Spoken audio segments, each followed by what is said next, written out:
الحمد لله والصلاة والسلام على رسول الله وعلى آله وصحبه أجمعين أما بعد. أقول فún Ọlọ́run subhanahu wa ta'ala àtọrọ ìkẹ́ àti ìgẹ̀ fún Ànábì Muhammad sallallahu alayhi wa sallam. Ìkẹ́ àti Ọlọ́run tí a tọrọ kó wọn lórí Ànábì nìkan, kó bá wọn ará ilé rẹ̀ àti àwọn sàhábà rẹ̀ àti gbogbo àwọn tó bá ń tọ ojú ọ̀nà Ànábì Muhammad sallallahu alayhi wa sallam tí yóò jẹ́ al-qiyamah. Ilé ni yóò máa jẹ́ àkíyèsí sí ọ̀rọ̀ tó yẹ sí pé ó gbajúmọ̀ ní àwùjọ wa, tó jẹ́ sí pé kò fẹ́ẹ̀ sí ẹnu ẹni tí a ti kí ń gbọ́rọ̀ ọ̀rọ̀ yìí. Kódà ẹnu àwọn tó yẹ sí pé ọmọ ilé ìwé rí pé ó yẹ kí àgbọ́yé ẹ̀sìn dọ́dọ̀ wọn, àárí táwọn náà mọ̀ sọ ọ̀rọ̀ báyìí. Pàápàá jùlọ tó bá yẹ sí pé nǹkan tó bá ṣẹlẹ̀ àti èèyàn bá kú, tó bá tún wá lọ jẹ́ bí àgbàlagbà, bó jẹ́ bí ìyá ni àbí bàbá ni, àmọ́ rí àwọn èèyàn máa sọ gbólóhùn yìí, tó dẹ̀ yẹ sí pé gbólóhùn yìí lẹ́rìí ìsìn kò bá òfin ẹ̀sìn mu. Pàápàá jùlọ àwọn tá a pe wa ní mùsùlùmí, àárí ọ̀gọ̀rọ̀ àwọn èèyàn nínú àwọn tó yẹ sí pé wọ́n ń pe àwọn ní mùsùlùmí, kódà ẹlòmíì tó ń kírun, tó ń gbààwẹ̀, tó ń yọ zàká, tó ń ṣe gbogbo iṣẹ́ tó jẹ́ àwọn iṣẹ́ ẹ̀sìn Islam, òun náà tún máa sọ gbólóhùn yìí. Kí ni gbólóhùn náà? àmọ́ rí àwọn èèyàn máa sọ wípé ìyá mi mọ́ sùn lọ́rùn o, ìyá mi mọ́ wo àwọn ọmọ ẹ tó fi kalẹ̀, mọ́ jẹ́ ká burú ṣe wá o. àmọ́ rí ọ̀gọ̀rọ̀ àwọn èèyàn máa sọ ọ̀rọ̀ báyìí. Pàápàá jùlọ tó wáyé sí pé àwọn tó tiẹ̀ wá kó wá jẹ́ bí àgbàlagbà ni wọ́n, àmọ́ rí àwọn èèyàn máa sọ gbólóhùn báyìí.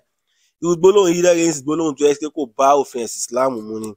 Gbólóhùn tó yẹ sí kó ti ń tako àdìọ́kàn ta ní pé la ilaha illallah, ó ti ń tako ìmọ̀ sọ pé ó ti ń tako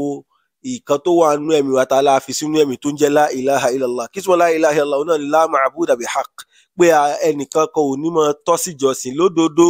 àyàfi Allah subhanahu wa ta'ala nìkan.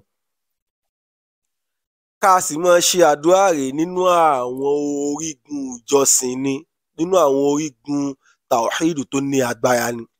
tó yẹ sí pé a kì í ṣe àdúrà ànímọ̀ pèèyàn kankan jù Allah subhanahu wa ta'ala lọ.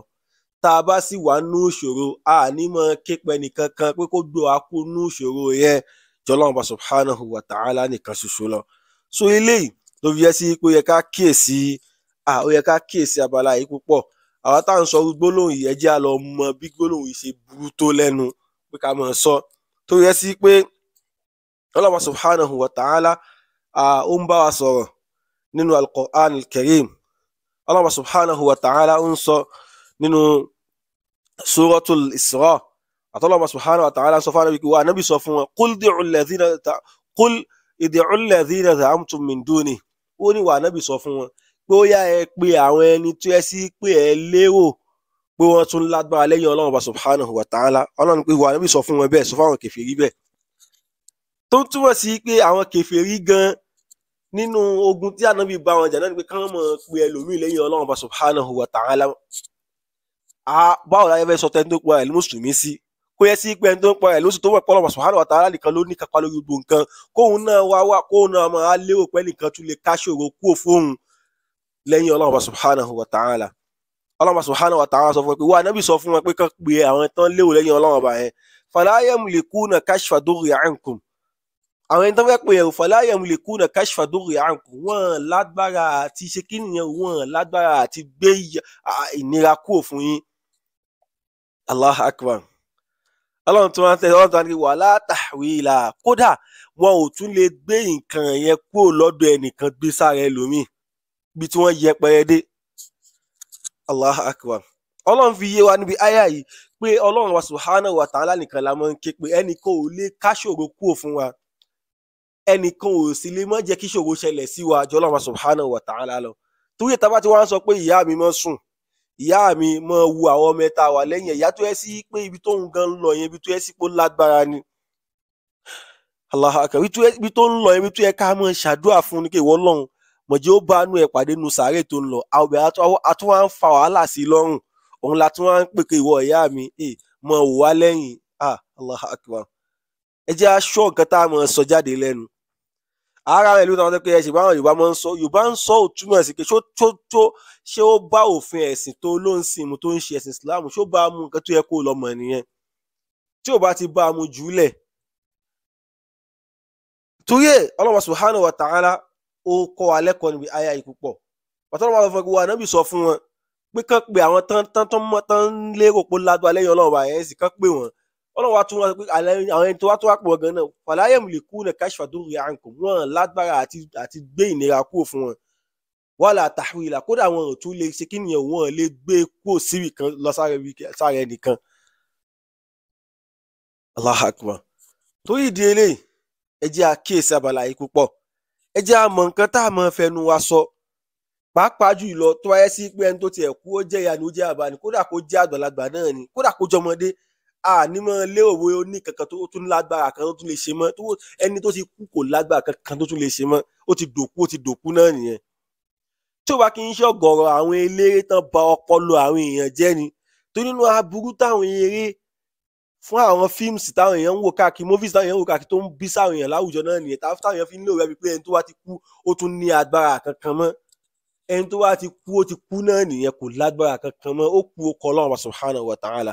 tó wá jẹ́ mùsùlùmí kò sí nǹkan tó jẹ wájú ká tó mọ̀ ṣàdúrà fún un lọ pé ìwọ Ọlọ́run mọ̀ láì nìyí ṣé n tá à ń bẹ lọ́run fún pé kọ́lọ́run ńlá ṣé òun ló yẹ ká tó máa pé àwọ̀ nìyí wá gbà wá torí ìdí eléyìí ẹ jẹ́ ká kíyèsí abala yìí Allah subhanahu wa ta'ala ń bá wa sọ̀rọ̀ nínú àyà mi pàápàá jùlọ ní Suratul Ghafir Allah subhanahu wa ta'ala káàlẹ́ wa fi mọ̀ pé Ọlọ́run ọba nìkan la mọ̀ ń pè àkí ń pè ẹlòmíì ẹ jẹ́ àkíyèsí abala yìí àkí ń pè ẹlòmíì pé kó wá gbé ṣòro fún kàbí kó tẹ̀ wá ṣe dáadáa fún wa gan náà ni Ọlọ́run subhanahu wa ta'ala nìkan la mọ̀ ń ké pè ní Suratul Ghafir àná ìlọ́wọ́ nínú àyà 65 Ọlọ́run subhanahu wa ta'ala tọ́lọ́run bá ń ròyìn ara rẹ̀ bọ̀ tọ́lọ́run sọ àwọn agbára rẹ̀ Ọlọ́run wa ní pé huwa al-hayy Ọlọ́run bá ta tí ń ròyìn fẹ́ ta huwa al-hayy òun lọ bá aṣẹ̀mí tó yẹ sí pé kò ní kú gbére nìṣẹ̀mí rẹ̀ kò ní kú huwa al-hayy Ọlọ́run bá ta ń sọ fún yín Ọlọ́run bá Allah huwa al-hayy òun lọ́ba tí ò ní kú jẹ́ pé gbére nìṣẹ̀mí rẹ̀ la ilaha illa hu kò sí ẹlòmíì tán tún lè ṣe kí nìyẹn tó tún tọ́ sí ìjọsìn lẹ́yìn òun Ọlọ́run bá ta ń sọ yìí Ọlọ́run bá ọba Allah yìí fad'uhu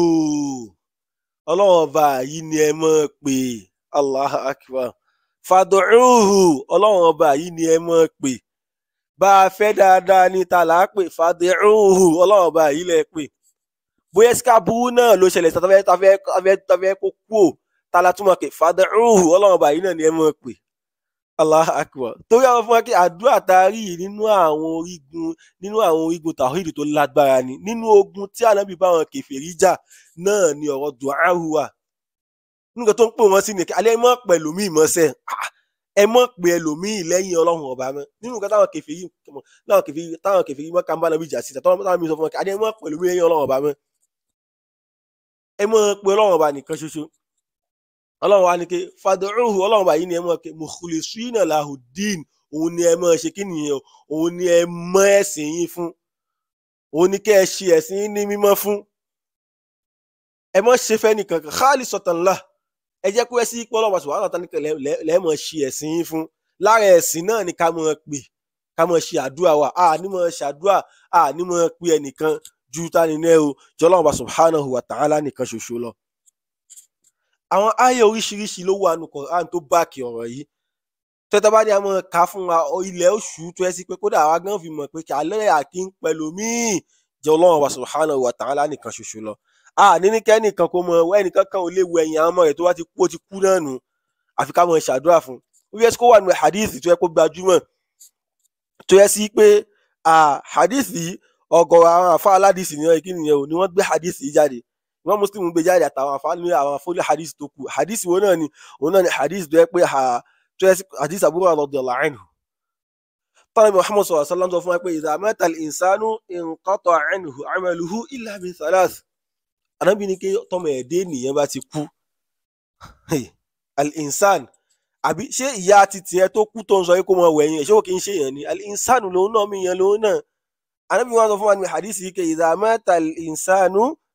inqata'a anhu 'amaluhu Ànábì ní kí tọmọ ẹ̀dẹ́ nìyẹn bá ti kú gbogbo ọmọ ẹ̀dẹ́ nìyẹn tó bá ti kú iṣẹ́ rẹ̀ ti tán náà nìyẹn kò lè ṣiṣẹ́ kankan mọ́ illa min thalath àyàfi nǹkan mẹ́ta kan ni ó mọ̀ wúlò fún ọmọ ìdí ènìyàn ti kú, nǹkan mẹ́ta kan ló tún kù fún. Allahu akbar. Ànábì wa ní pé alákọ̀ọ́kọ́ ń bẹ̀ illa min sadaqatin jariyah, àfi tó yẹ sí kó wá níṣẹ́ tó wá ní sọ́dákọ̀ kan tó wà ńlẹ̀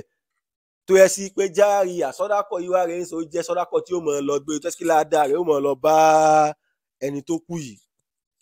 Aw ilmin yuntafa'u bihi, àbófin ìmọ̀ kan lẹ̀ tó yẹ sí pé àwọn èèyàn ń ṣàǹfààní lára àmọ́ yìí. Allahu akbar. Ẹ wá wo ẹlẹ́kẹta tó fi yẹ sí pé ìwọ ọmọ olókùú tí ìyá rẹ pẹ́ wáyé tó sọ kí ìyá rẹ mọ̀ wọ ẹ̀yìn rẹ ni, àbí ọ tó ń kí àwọn èèyàn náà tó sọ fún ẹ pé àyà yín ò ní fi ilẹ̀, ìyá yín ò mọ̀ wò yín, bàbá yín ò mọ̀ wò yín, ìwọ náà gbọ́ o nǹkan tó yẹ kó o sọ fún wọn rèé, nǹkan tó yẹ káwọn ọmọ tán jọ́ ọmọ olókùú àbẹ́ni tó kú bá kú fún tó yẹ kó o náà mọ̀ ni. Ànábì wa ní pé aw waladin salihin yad'u lahu, Ànábì wa ní pé àtún nǹkan mẹ́ta tó tún wá kù, alákọ̀ọ́kọ́ tó yẹ kí títí sàárà, ẹlẹ́ẹ̀kejì tí ìmọ̀ tó fi ilẹ̀ náà wá ní pé Ànábì sọ kí ni ẹ̀wọ̀ aw waladin salih, àbọ̀mọ̀ dáadáa tó kù fi kalẹ̀ yad'u lahu tó wá ń ṣe àdúrà fáwọn òbí rẹ̀. Allahu akbar. Ẹ wo tó ń túmọ̀ sí pé téèyàn bá ti kú kò sí nǹkan téèyàn tó ń lágbára mọ́. Ẹni tó bá ti kú kò ní nǹkan kan, kò lágbára kankan tó lè ṣe mọ́. Ọ̀gọ̀rọ̀ àwọn nǹkan tó wà nínú gbéènì àwọn èèyàn pókú tún lè ṣe lẹ́yìn ikú rẹ̀, ọ̀gọ̀rọ̀ rẹ̀ rèé ṣètọ́nù ló rọ́ sáwọn èèyàn lórí tó yẹ sí pé ṣètọ́nù wá gbé e jáde láti orí ahọ́n àwọn tó jẹ́ àwọn eléré, àwọn oní films, àwọn oní movies, ló fi yẹ sí kọ̀pọ̀lọpọ̀ àwọn èèyàn wá ní àdìọ́kàn tí ò yẹ kán ní sí òkú. Torí ìdí eléyìí ẹ jẹ́ ká kíyèsí abala yìí, ló fi yẹ sí pẹ̀lú ògo Ọlọ́run subhanahu wa ta'ala níbi àwọn ìdánilẹ́kọ̀ọ́ wa tó ń bọ̀, àwọn àdìọ́kàn táwọn èèyàn ní sí òkú tó dẹ̀ sí pé kò bá a mu tó pẹ̀lú ògo Ọlọ́run bá a mọ̀ gbé ojú ẹ̀ ní àwọn ìdánilẹ́kọ̀ọ́ tó ń bọ̀ pẹ̀lú ògo Ọlọ́run subhanahu wa ta'ala, a mọ̀ wá sọ ìkẹ́ tó yẹ pé ó jẹ́ stand Islam lórí rẹ̀. Torí ìdí eléyìí yìí tí a sọ fúnra wa yìí ẹ jẹ́ ká kíyèsí, abẹ́ Ọlọ́run subhanahu wa ta'ala kó ṣe àwa àti ẹ lẹ́ni tí a gbọ́rọ̀ tá a dẹ̀ lè mọ̀ mú lò, ẹni tó yẹ pé a dẹ̀ gbọ́ tá a lè mọ̀ fi ṣiṣẹ́ ṣe, kó wọ́n ṣe wá lọ́kàn náà tí wọ́n gbọ́rọ̀ tí wọ́n ní mú lò. Subhanakallahumma wa hamdik ashhadu an la ilaha illa ant astaghfiruka wa atubu ilayk.